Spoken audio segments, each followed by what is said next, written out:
How's it going, guys? Welcome back to Investing with Zeke. So Palantir just had earnings. I figured I'd hop on, give you my take. First time watching it. You know I got to watch it a couple of times. I got to kind of dig into a little bit more of what's going on with it. But what did I think of it? You know, I give it a B. I think it could have been a little bit better, but I mean, we're sitting at about 30% growth. I love hearing that.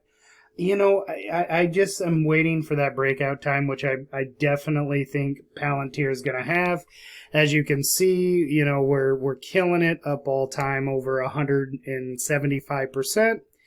And really just after earnings, well, that didn't look good.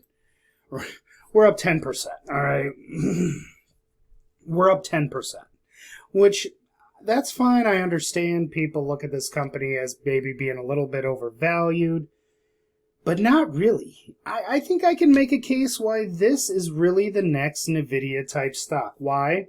We have political powers behind this stock. What do we have? We have Peter Thiel, which is the one who pretty much developed the foundation to give to support Donald Trump. So that $45 million that Elon's sending over to Donald, that's going all through Peter Thiel's company. It's like a group of guys. Peter Thiel just happens to be one of the founders. So we have that kind of power in the political world, which this is kind of a government, company in a way. If you listen to Donald Trump, in his last little rally that he had, is that what it's called? Is it a rally? Is it a meeting? A get together, a shindig? I don't know what the hell you want to call it. Like whatever you want to call it is whatever you want to call it. But you know what he said? He said the United States needs an Iron Dome. Do you know what the hell that means? That means you need more Palantir. Palantir was one of the helpers in the Iron Dome in Israel. So really, all I see is way bigger deals and more deals coming through. And besides the fact that government isn't even what they're killing it on. They're actually killing it on commercial. Up 44% commercial growth. Let's look at it together, shall we? So if you look through, so the government rose 23%, which I actually think we can get that up to 30 to 40%. Commercial rose over 33%, which I like that, right where it's at. And the commercial revenue jumped 55%. I mean, a lot of money is trickling down to the bottom line. What is it, $1 billion a quarter we're bringing in? This is insane. I mean, is it overpriced? I mean, yeah, we're paying like 50. Let's see, what do they say we're paying for it? I mean, we're paying about $60 billion for it. But look at Salesforce. And weren't they responsible for the whole like internet crash? Was that Salesforce? That might not have been. I don't know. I honestly don't care. All I know is Palantir is killing it. So let's just give us Palantir holders a round of applause. Let's pat each other on the back. I don't know. We were right about this company. I can write this company off as almost a company I'm going to have for the rest of my life. Why? Because I don't know when to sell it. How can I sell it? Well, anyway, let's get off into what the professionals think of this company. And what happened on earnings. Actually, I just listened to it here. So let's listen to it again. Let's talk Palantir with Kevin Green joining me. Let's take a look at the stock as this is, I think, a nice little dose of positivity here this morning, KG.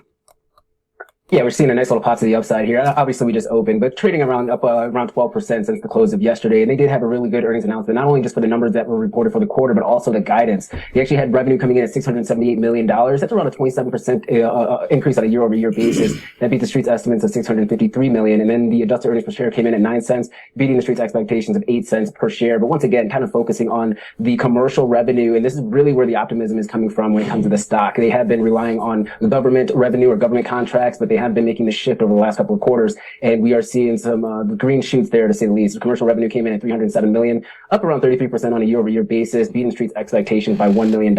And government revenue actually did exceed the street's expectations as well, coming in at $371 million versus the street's estimates of $349 million. They did raise guidance for Q3 as well as the full year guidance, and they did talk about artificial intelligence and how that is really impacting their business when it comes to growth. They're able to onboard new customers, turn those customers around fairly quickly to bring them onto the platform. I think that was another bright spot. And we've been also talking talked about being included into the S&P 500 or being eligible to be included. Now, the next rebalancing announcement for the S&P 500 will come out on September 6th. So keep your eye out on that. That could actually move the stock to the upside here if they are going to be considered and provided and included to the S&P 500, as we've seen some of these other names like Supermicro and things of that nature really catch a bid post those announcements. Okay.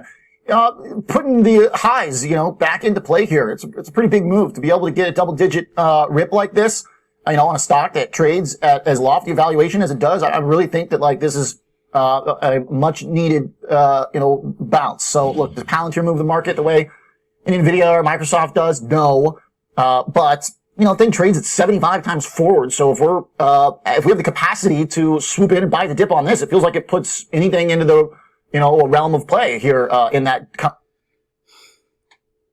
Okay. This guy doesn't really know what the hell he's talking about. First of all, yes, it's rich, but what is Tesla trading at? And Tesla doesn't really do anything, all right? This company is responsible for protecting countries, protecting our country. They need to get out of here with that. Well, it's just way too much, 75 PE. That don't matter when it comes to Tesla. That don't matter when it comes to NVIDIA. So NVIDIA is really worth it. Is that what we're saying? NVIDIA is really worth $3 trillion. I seen some robots. I went to Vegas. I seen some robots walking around, talking to people. You know what? I still didn't see it. It didn't make, it was like, who cares? I don't get the whole robot thing.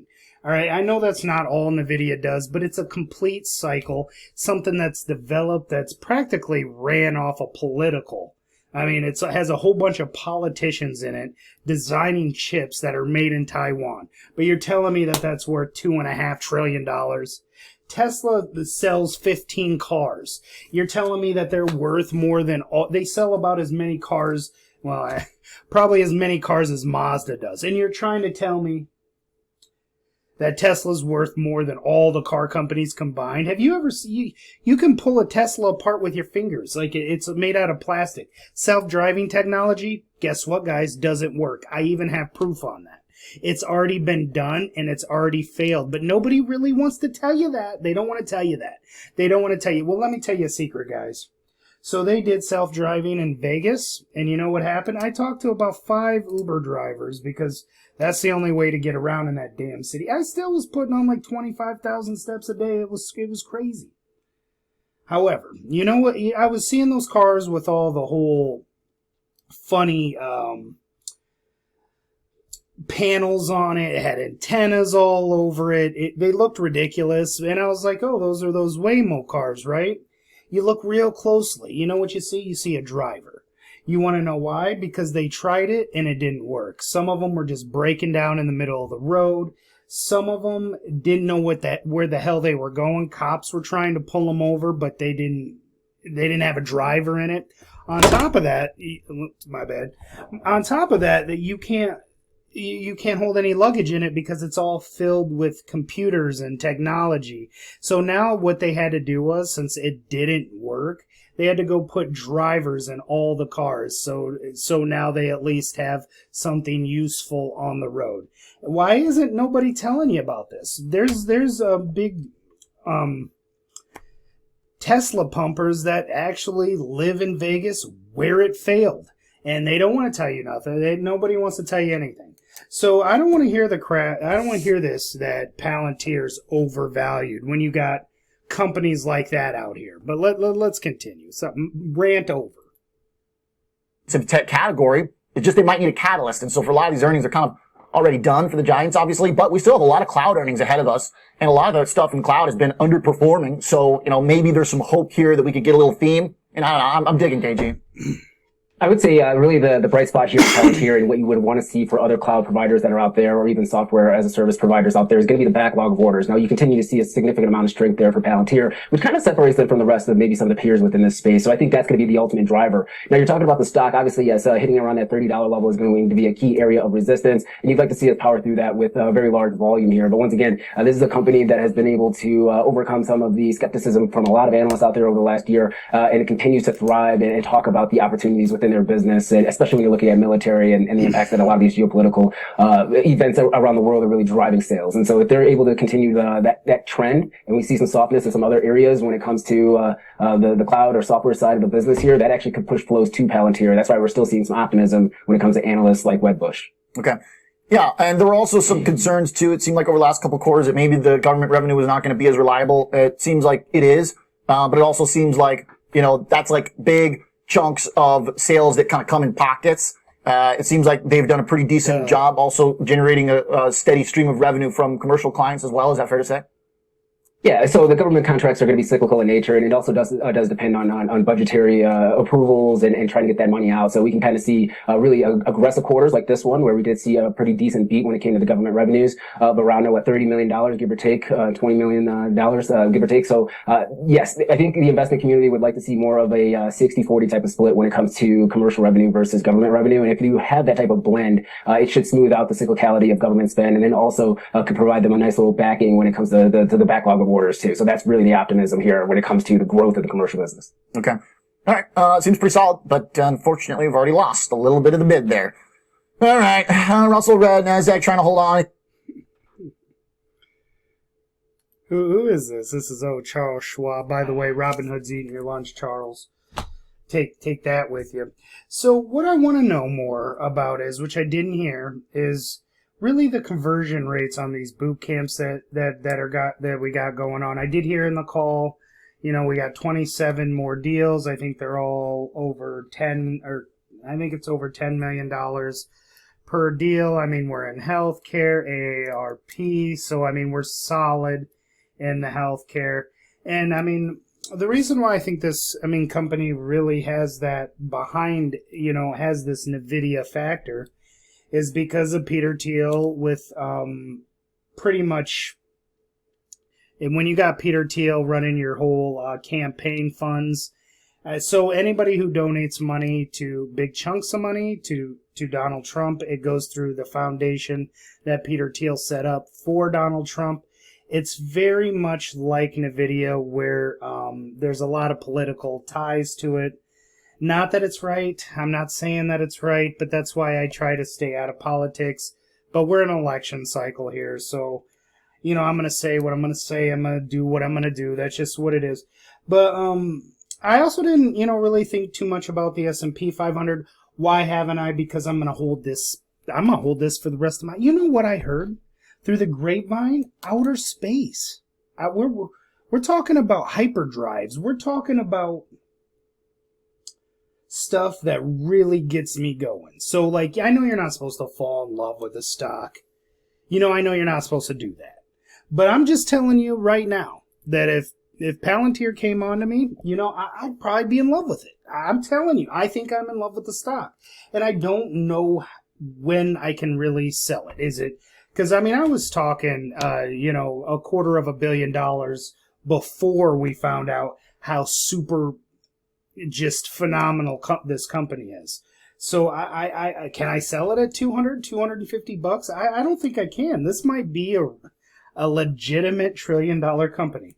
So other than the conversion rate, what really kind of irritates me about this stock, all right, is Dan Ives. Now, if you don't know who Dan Ives is, he's the guy who he dresses real fruity, which that's fine, that he can do what he's got to do, right?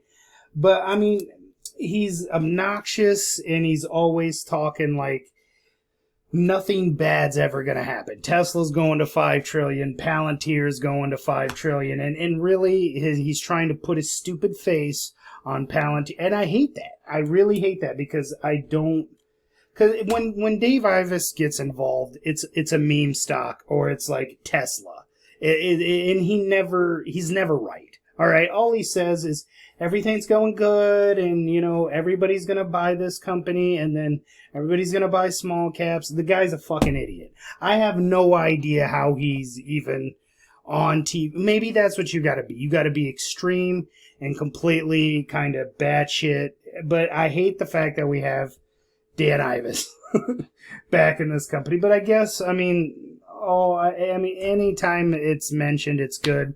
Doesn't matter if it's positive or negative. I just see it as a negative when you got Dan Ives pumping this stock every morning on financial channels, any financial channel that'll take it. But other than that, I mean, when do I sell this stock? I really don't have an exit plan right now, because I don't think I would sell it at $200, $250. It's just, they've done so much. I mean, it's kind of became part of me. But I mean, things change. Shit changes. So, I mean, I'm definitely going to keep my eyes on it. I'm going to look more into, I don't think the commercial thing is a big deal. I wish we knew a little more on the conversion rates, but other than that, I'm completely happy in the direction this company's going, the political ties it's about to have. I mean, Peter Thiel's about to he already can call up Trump if he wanted to. So imagine what's going to happen when he gets into office, and then you have Trump himself saying, we're building an Iron Dome. It's just a bright, bright future for this company. And I don't really have an exit price on this stock. And I usually do on all my stocks. So I'm going to work on that. And it's going to be a while before I sell it, if I do at all. But anyway, phenomenal call. Thanks for watching all the way to the end. I appreciate it. Please like and subscribe, and I'll catch you on the next one.